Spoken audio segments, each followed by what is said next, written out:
Tingnan nyo nga naman na yung akala natin na hindi nababalik dahil gusto ng malaking pera, abay ngayon nagmamakaawa umano sa TNT na sana pabalikin siya dahil kailangan niya ng sahod. Pinapatunayan lang ni Mikey na totoo nga na walang matigas na tinapay sa mainit na kape. Ang tanong, tatanggapin pa kaya siya ng management? Oo naman, kaya nga hinahanda na ng TNT ang kanyang possible return bago pa matapos ang konferensyang to. Second update, kakapasok lang ng balita, Zach Lofton, ang maliit na import na EASL, kinuha ng Meralco Bolts.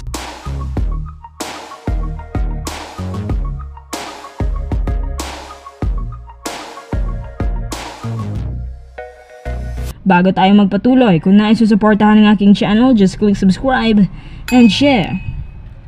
Well, Mikey Williams, darating rin pala ang araw na magmamakaawa ka. Hindi ko nga akalain na sa dami ba naman ang pinagdaanan ng TNT sa kanya, pinabayaan na lang siya. Alam nyo, kahit ang pangit ang record ng TNT ngayon, pero hindi pa rin nagdalawang isip ang TNT na deadmahin siya. Kaya naman, ang kay Sir Snow, si Mikey na raw mismo ang nagmakaawa na sana naman pabalikin na siya ng TNT kasi kailangan daw niya ng sahod. Kung naghahanap naman pala si Mikey ng pera, bakit pa siya nagde-demand kasi ng sobrang laki? Alam niyo ba na si Mikey ang may pinakamalaking tinatanggap na salary sa TNT kada buwan? Pero dahil ayaw ng TNT na umalis siya, kaya lagi nilang pinagbibigyan si Mikey sa mga kagustuhan niya.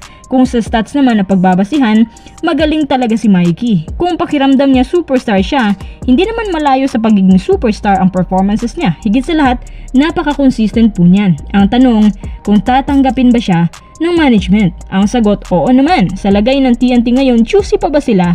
Magpapakipot pa ba ang TNT? Basically, kailangan nila si Mikey ng malubha. Maraming ang natuwa sa balitang to na babalik na pala siya. At ang target po ng TNT, bago matapos ang conference na to, dapat makuha na nila si Mikey. Hindi po maganda ang record ng TNT ngayon sa PBA at mas lalo na sa EASL. Naniniwala ako na Mikey is the key. Sakto, nandyan si RSJ, magandang tandem yung dalawa. Parang may dalawang import ulit ang TNT nito. Nako, sana kaya pang humabol ng TNT sa playoffs bid. Pero eto mga kuisa, ang iniisip ko, paano kung paraan lang pala to ni Mikey para makapunta na siya sa SMB? Baka ito rin ang nagpa-trigger sa kanya kaya siya mismo ang nag-reach out sa TNT para bumalik. Kasi gusto pala niya ma-trade. Nako, mas lalo matutuwa si Boss Al nito. May posibilidad pa na mapasama siya sa Gilas. Ang damay nagsasabi na malambot naman pala si Mikey, pera din mismo ang kainaan niya. Kung si Mikey ay babalik pero hindi naman pala sa TNT, bad news pa rin to para sa lahat ng TNT fans. Inaabangan na po ang tuluyang pagbabalik ni Mikey sa TNT at inaasahan din na hindi pa matatapos ang conference na to, makakabalik na siya. Sa palagay ko, si Coach Chot yung nakapagpaamo kay Mikey tsaka yung ibang teammate niya. Kahit ganyan po si Mikey, pero gusto po siya ng mga kasamahan niya at ni Coach Jolas. Ayaw lang sa kanya si PBA chair Ricky Vargas. Welcome back pala sa iyo, Mikey Williams.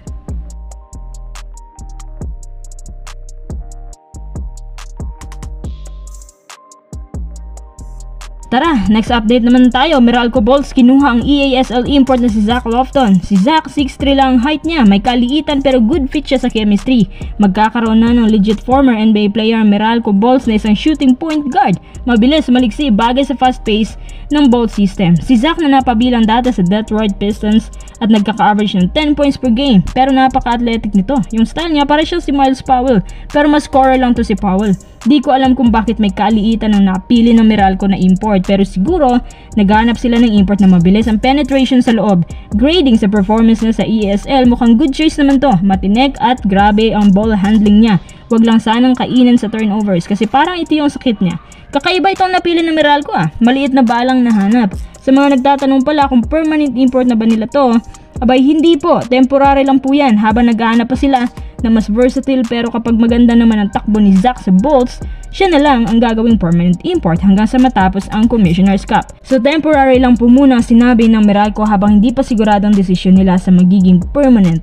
Pakiramdam ko may laban to. Lingid po sa inyong kalaman si Sir Bremo, nagkaroon kasi ng scary ACL injury. Sayang din si Bremo. Napakamamaw nun, grabe yung sumalaksak, unstoppable. Sayang nga kasi bigatin at bulky. Tingnan na lang natin kung ano ang mga changes sa Meralco sa kanilang standings at ano ang magagawa ng bago nilang import. Kaya ba niyang dalhin ng Bolts sa finals gaya ni Bishop? Or pang intro lang itong si Lofton gaya ng iba?